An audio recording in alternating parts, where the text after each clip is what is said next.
এখন রান্না করব গন্ধরাজ ডাল। তো শুকনো কড়াইতে মুগ ডালটা ভেজে নেব। ডালটা ভালো মতো ভাজা হয়ে গেছে, এখন নামিয়ে নেব। ডালটা নামিয়ে নিয়েছি, এখন ভালো করে ধুয়ে নেব।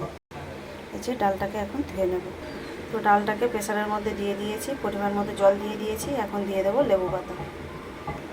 এখন দিয়ে দিলাম 5টা গন্ধরাজ লেবুর পাতা।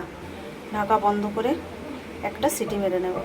তো ডালের মধ্যে দেওয়ার জন্য উচ্ছেটা গোল গোল করে কেটে নিয়েছি, সামান্য একটু নুন দিয়ে ভেজে নিচ্ছি।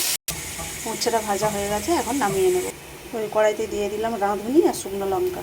তো ডালটা দিয়ে দিয়েছি, এখন দিয়ে দিলাম লঙ্কা, হলুদ, জিরে, ধনে আর স্বাদ মতো নুন। এখন দিয়ে দিলাম ভেজে রাখা উচ্ছে। এখন দিয়ে দিলাম সামান্য একটু চিনি।